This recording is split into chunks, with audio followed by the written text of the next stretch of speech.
What's up, guys, and welcome to another episode of the Powerhouse Mentality and another episode or another week of the Powerhouse Mentality live Facebook group training that I do every single Monday at 7:30 p.m. Central Standard Time.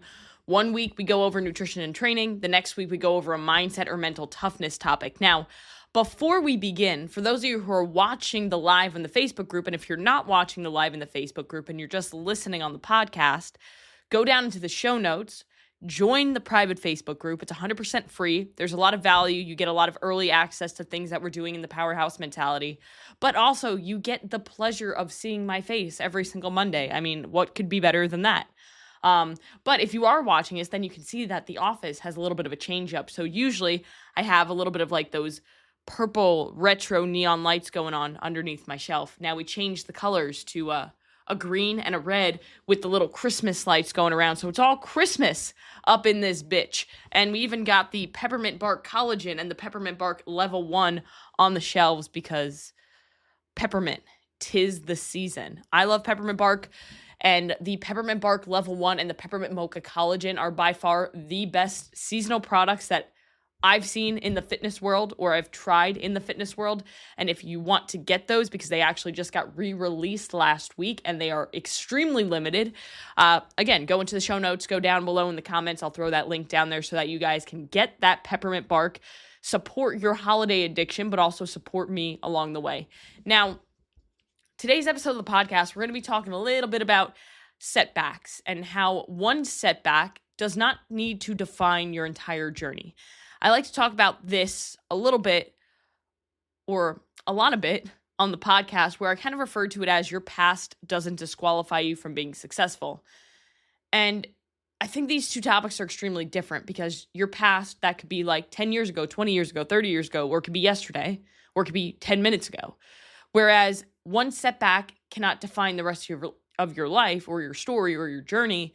I want to refer to it almost on a day-to-day basis, because one example of this is something that I see quite often is that we have one, less than ideal moment or one maybe negative moment in our day, and we allow that to dictate whether today is a good day or a bad day. For example, maybe you are on the way to work, you get stuck in traffic, now you're late to work, you spill your coffee while you're running into the office, and now today's just a bad day, and everything kind of just goes wrong because you have that negative energy. The law of attraction, I truly believe, is a real thing, where the energy that you put out into the universe is the energy that you get back in return. So that's why the expression, when it rains, it pours, exists, because when we have negative things happen to us and we have a negative attitude, then the universe presents us with more negative energy in return. Whereas on the flip side, you could have a positive perspective towards life, more positive energy, and you get more positivity in return. And honestly, at the end of the day, whether you believe in the law of attraction or not, you can't ignore the fact that it's true that when you are more positive, your mind is looking for more positive things. Thus, you are more grateful and you appreciate the little things a lot more. And I believe that you have a better experience in life. Now, the way that I want to bring up this topic is because I had something happen to me yesterday while I was competing, and it made me really think about this. And all last night and today I've been reflecting upon the competition, and I will do a full podcast on the competition and break down each individual event because I think it's really important to kind of hear the mindset behind it. Since competing isn't the same as just doing a training session, there's a lot more that goes into it. But to give you guys a little bit of a summary, the first two events did not go in our favor the way that we wanted them to. The first event, we kind of expected it not to, but the second event, we expected it to, and it didn't. So we went into the second half of the day, event 3 and 4, 4, and 5, which were the final events, tied for third place, but also like fourth place being like 1 point behind us. And it was on the little bit of a break that we had. We had about an hour and a half between events 2 and 3, where I really had a conversation with myself and kind of got myself out of my head. But all day the day before, my stomach was a mess because of nerves. I was just nervous, and I had my nervous stomach. And I'm sure a lot of people who have competed in the past or have cared about anything, when you have like a big presentation even at work or a big project due at school and something that's really important to you and that matters to you, you have something like that happen, yes, you're probably going to have a little bit of a nervous stomach because stress is an incredible thing and it can impact us so terribly physically. So I had a really nervous stomach, and the morning of, I was feeling pretty good, but also at the same time, I was like a little bit nervous, so I didn't finish my breakfast fully. You know, it is what it is. I almost did. But the first event was a heavy snatch and hang snatch for one partner and a heavy clean and hang clean for the other partner. And you had 4 minutes each to establish that heavy rep. Now for me, I knew that like, okay, this was probably not going to be an event that went in our favor. Stone is strong. However, I'm not as strong. So he could get a really big lift and I could get a mid lift, which might be a good lift for me, but a mid lift, and it would probably bring our score a little bit down. So something we expected, and I kind of had a goal for myself, and I hit that goal, but just barely, and that goal wasn't really a reach goal. It was kind of just like, if I don't get this, I will feel really shitty about myself. But Stone went first. He hit a pretty good lift. He missed an attempt at 5 pounds heavier, which would have given us 5 additional points.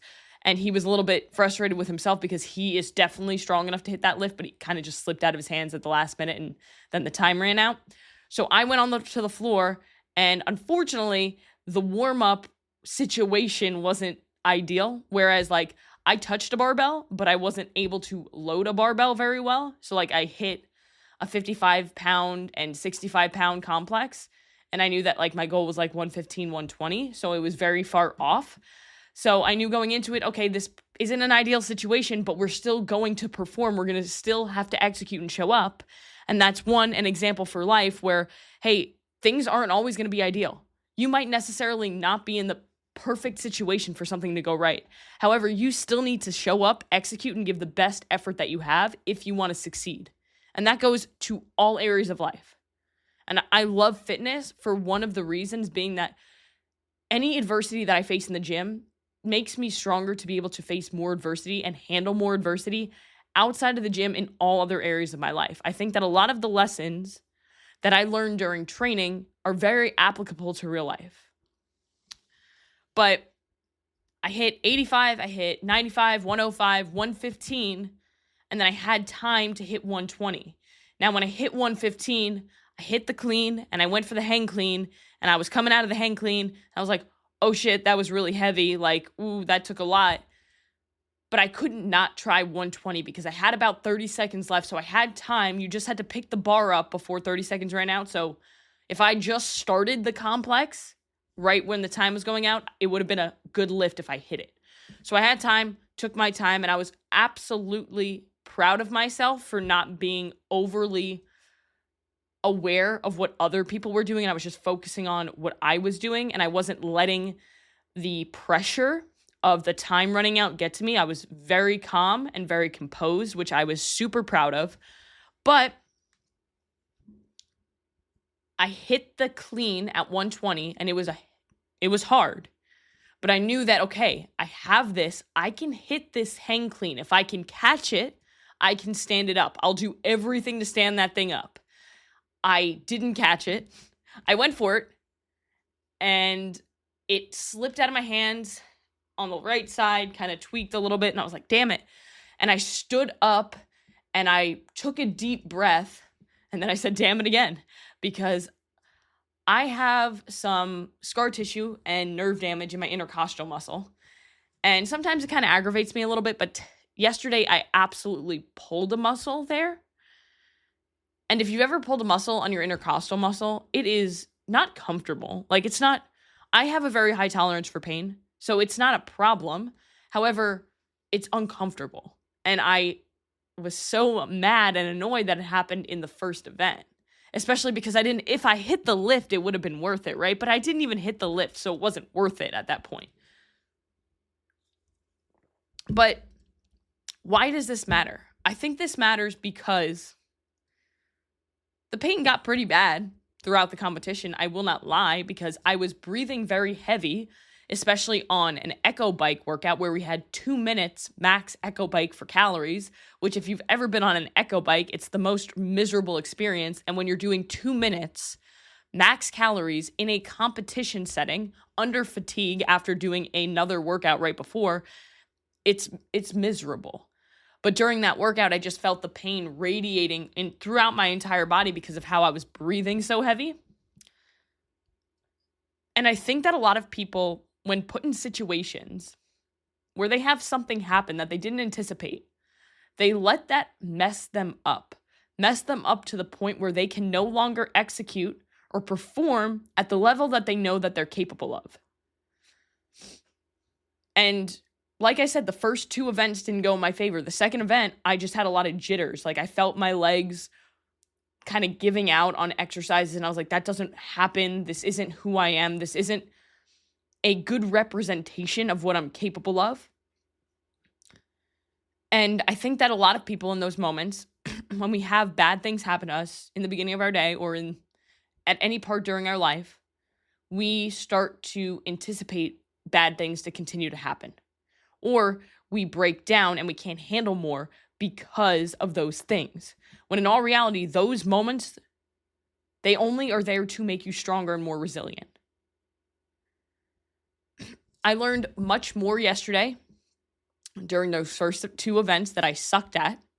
And I don't want to say sucked because we still placed well. It just wasn't who I am as a competitor. But during the first two events that I didn't do very well in compared to what I know I'm capable of, I learned a lot more during those two events than I did during the next three events where I felt dominant. I felt good. I felt like me. And right before the third event, I was by myself, hopefully, in the corner of the gym, getting ready, like getting psyched up because I had about, 2 minutes before our heat was called up to get ready. And I said to myself, Caitlin, you are more fit than these people. You work your ass off. What are you doing? Stop fucking around and show up. And in that third event, we finished that third event. And I was like, fuck yeah, we showed up. We needed that. And then we came in first place for the day. We came in first for the fourth event, second for the fifth event, and sixth for the first for the sixth event. So we came back because I got out of my head because I didn't allow the first two workouts, all the things that happened the day before, all the things that have happened to me over the last 6 months dealing with a back injury that I didn't anticipate. This year has been full of a lot of adversities when it comes to my training, but I've made the most progress over this year than I have ever because I never stopped showing up for myself. And that's the message today. No matter what adversity you face in life, no matter what pain you face in life, it's up to you to continue to move forward. It's up to you to continue to push despite all of the setbacks that you're going to have.